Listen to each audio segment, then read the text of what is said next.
Marieke is a reviewer on the Book Show on the ABC. She has written a lot for the Green Guide, though I think are you still writing for the Green Guide? No, I didn't think so.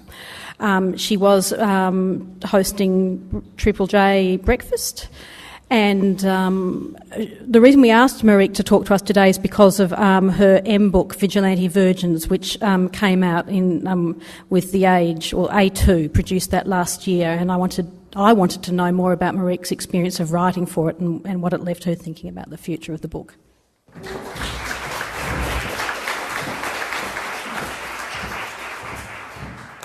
Hello.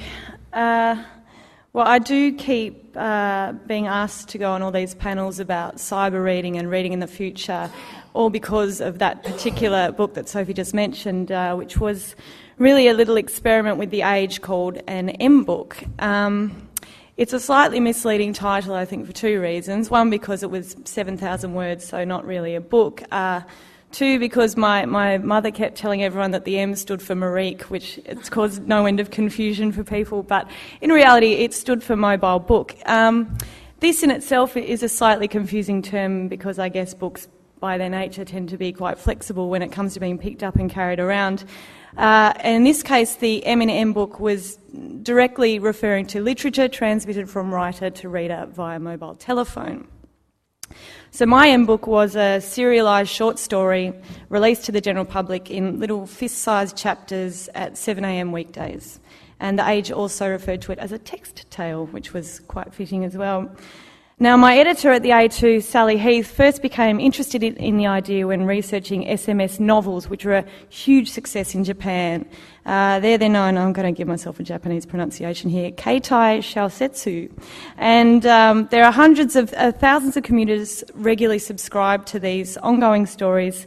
Every day gets forwarded to their phone in cliffhanging increments. And I found this quote online that I love, which describes it quite well. Phone novels started out primarily read and authored by young Japanese women on the subject of romantic fiction such as relationships, lovers, rape, love triangles and pregnancy. So, aside from covering this particularly cheery melange of womanly interests, there are other intensely popular genres, sort of sci-fi and horror and fantasy and the like. One relatively famous book was called Koizora, which is about a high school girl who is bullied, gang raped and becomes pregnant. So this particular mobile phone novel, clearly ticking all the boxes desired by a female readership, has sold more than 1.2 million copies since being released. It also reached 12 million views online and was eventually turned into a movie. So Sally was keen to dip a toe in the water and see if Australian readers, or age readers specifically, would take to this new and interesting way of spreading the good word of literature and asked me to be involved. My brief was to write whatever, which would then be broken up into smaller whatever-esque chapters and sent out to the world. It was very small, a month long. So my whatever ended up being a concise little story about a vigilante group camped outside the house of a recently released jailbird. And each day over the course of the month, subscribers got about 400 to 500 words in their mobiles. The cost was 55 cents a day for the 4 weeks, so it was about $11 for each subscriber, which, it's not a terrible amount to pay for a short story, even one patently lacking in relationships, lovers, rape, love triangles and pregnancy, as it was. Yeah, we did have virgins in the title. I hated the title, it's so horrible. They try to get people in, obviously. So obviously The Age had, and may still have as far as I know, grander plans than releasing just one simple text tale by one of their columnists. In Japan, half of the top 10 selling works of fiction in the first 6 months of 2007 were composed on mobile phones.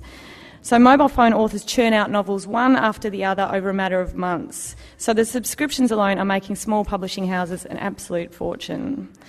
A mobile phone novel in Japan is about 200 to 500 pages, with each page containing about 500 Japanese characters.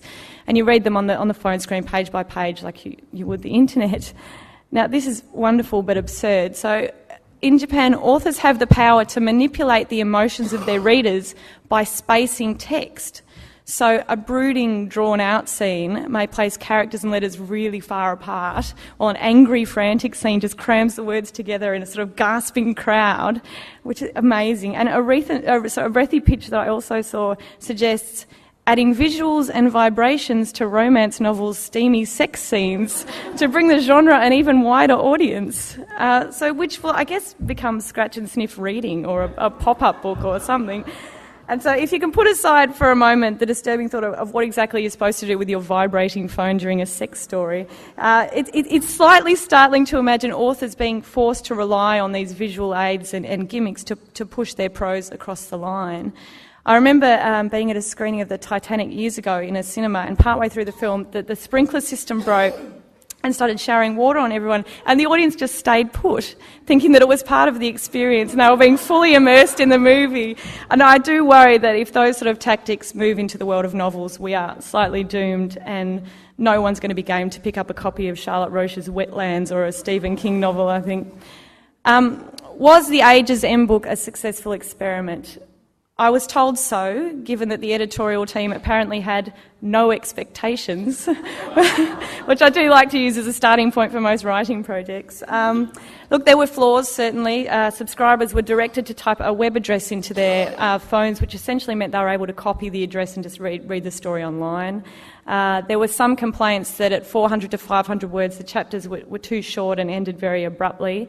And look, it was, a gentle little sort of character-based story about a social outcast camped at a protest, so it wasn't really a bosom-heaving horror or sci-fi or sort of Koizora page-turner that all keeps Japanese commuters on the edges of their seats.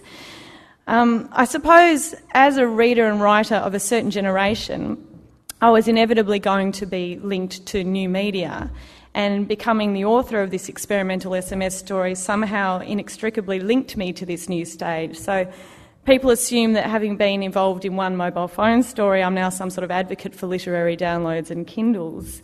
I guess there's something of the, you have sex with one sheep with this theory, because, I'm a huge advocate of finding literary talent via the blogosphere and social networking sites, and I do think it's possible to admire, groundbreaking forms of new media, yet still retain a fierce devotion to classic modes of reading.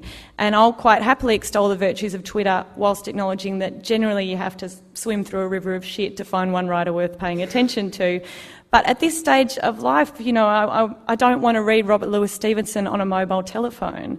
I don't want to read a book on a chalk wedge. I don't want to finish The Great Gatsby and see a cursor. Does this make me a hypocrite? I don't think so. I think there's a curiosity involved in this blossoming new outlet for writers, and with good reason. And despite the fact that every few months or so another newspaper article is dusted off about how someone's going to release the entire works of Shakespeare written only in lols and emoticons, and everyone who likes reading says, oh no, language is dead, language is dead. But I still think there's an enormously rich amount of possibilities. There's now a direct link between author and audience, and literature will be, but is really interactive. So essentially, I believe it is possible to have a foot in both camps without being a traitor to either, or, against freedom. I think when a reader is quite capable of following a writer's thoughts on Twitter or their blog, they will also head to a bookshop to buy their novel. But the important thing in this case is for writers to ensure that their output isn't being watered down through oversaturation. So you can use blogs and forums for, a lighter, more personal interaction with readers, but always consider keeping the more complex or different or challenging or engaging work, or your fictional work, on a different level so your audience will continue to reach out. Will people be face first in their mobile telephones in 15 years downloading Jane Austen? Probably. Will there remain a strong, focused, devoted, fiercely protective contingent of readers ensuring that novels in their pure paper form continue to exist and thrive? Thankfully, yes. I think it's the choices we make when we read. I am a reader, and I read in various guises, and I'll continue to do so as the world unfolds before me. Thanks.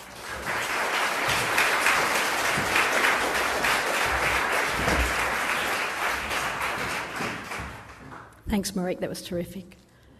We're now going to hear from Sherman Young, he's the Deputy Head of the Department of Media, Music and Cultural Studies at Macquarie University.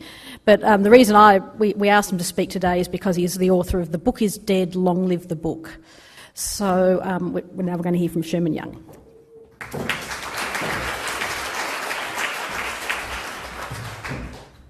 Thanks, Sophie.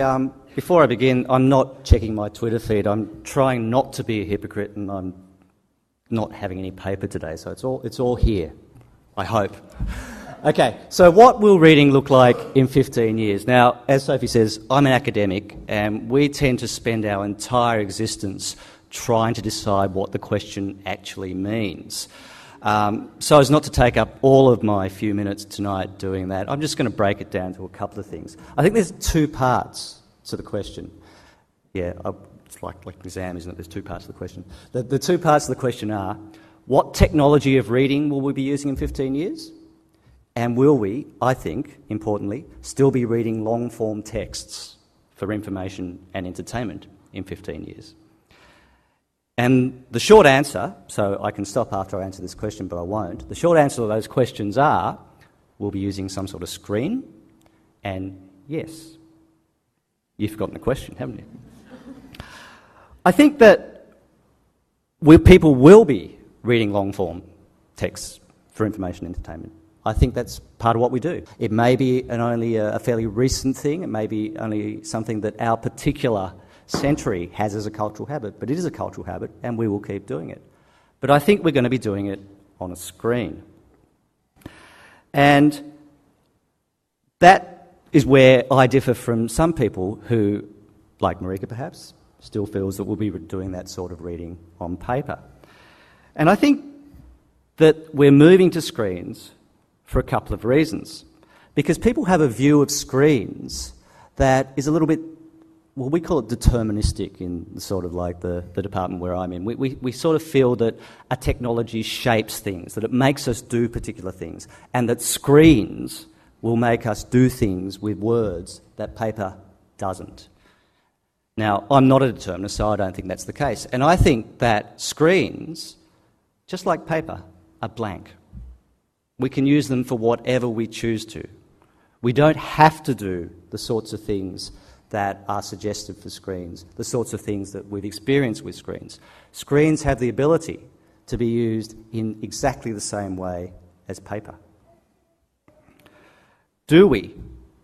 Can we already publish to screens the sorts of things we publish to paper?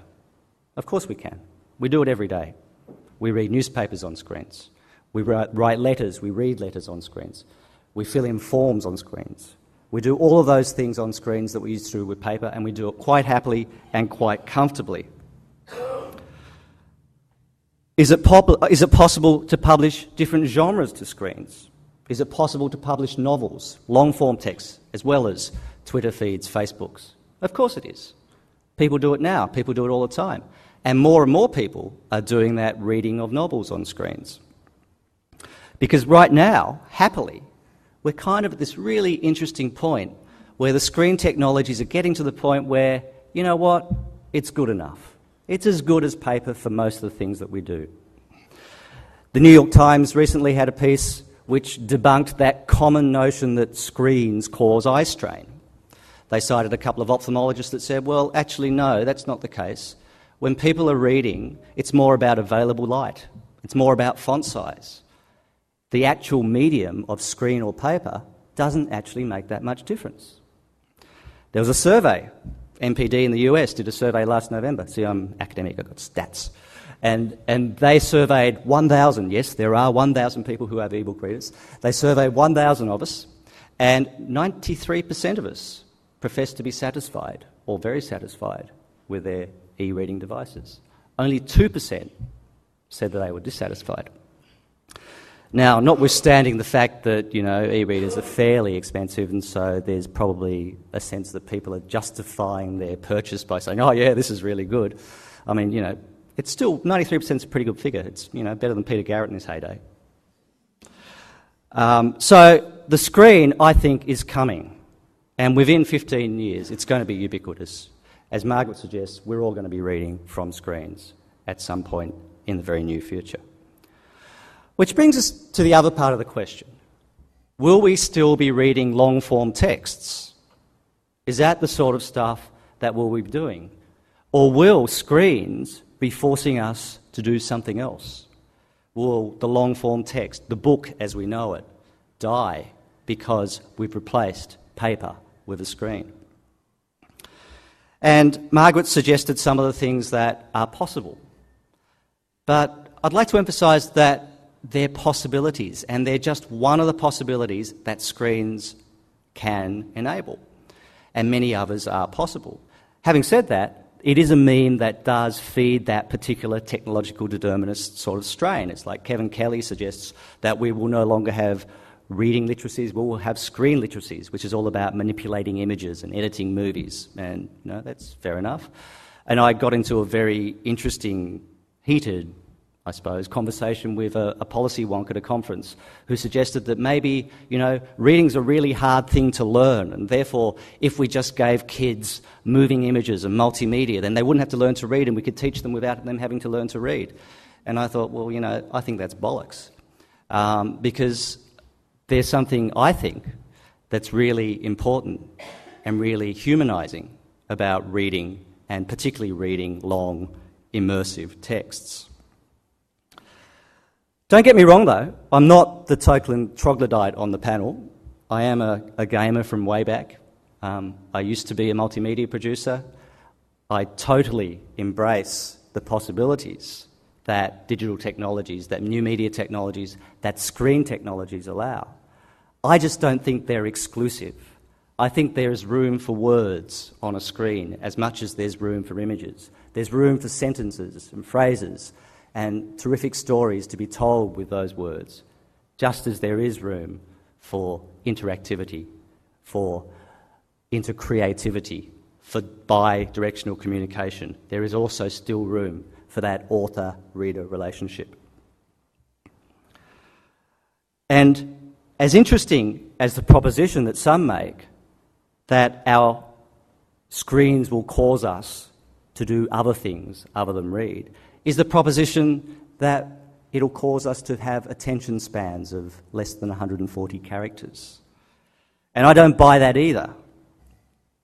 Sure, there's evidence that people do tend to read short-form texts, but many people still read long texts on screens, on Kindles, on iPhones, on e-readers, on whatever device is available. And don't forget, we do have a habit of seeing the past through rose-tinted glasses. Dickens, after all, was serialised. There's a whole range of literary history that has embraced the long-form text in slightly different modes. So I guess in summary, it's not the screen by itself that will change our reading habits. If people aren't reading long-form texts in 15 years' time, then it's not the screen's fault, it's our fault. It's all of us. It's the writers, it's the authors, it's the publishers, it's the editors, it's the industry. If we don't have writing, if we don't continue to nurture and publish and write and create the sorts of writing that I think we should, the long-form text, the novels, significant non-fiction, then sure, people won't be reading them. To paraphrase a former US president, it's the writing, stupid. If we want people to keep reading, we have to keep writing. As an example, there's a trend on newspaper websites. I don't know if you notice it down in Melbourne, but I'm from Sydney, and my local paper is fairly bad at this. They tend to highlight the different stories in screen editions than on print editions. So the web edition of the Sydney Morning Herald will have inconsequential text stories, sex gossip, sex slave found in Hungarian prison as like the second headline story. And it's a real, I hate the phrase, but it's a real kind of shortening and dumbing down of the newspaper, because the online editors say that's what gets the hits. And I say, well, that's kind of short-term expediency and selling the screen short and selling the masthead short. There's a longer-term thing that you need to be thinking about as you migrate to the screen, which we are all doing, to ensure that, as I said, the writing remains at the centre of what we do. In short, I'll wrap up. I think arguments about what reading will look like in 15 years are pretty much over. There may be a flurry of activity as we grapple with the new possibilities, but we'll still be reading books as we always have known them, only they'll be on screens instead of paper. Of much greater interest to me is what this means for the book trade, for publishers, booksellers, authors, everyone involved in books at the moment, because electronic books do have the potential to disrupt current practices. But we don't have time tonight to talk about that, so we won't. I will wrap up with a line from Douglas Adams in The Salmon of Doubt. He wrote, "Anything that is in the world when you're born is normal and ordinary and just a natural part of it, the way the world works. Anything that's invented between the ages of 15 and 35 is new, exciting, revolutionary. You probably get a job doing it. Anything invented after you're 35 is against the natural order of things." We're on the cusp of a new natural order of things. I say, bring it on. Thank you.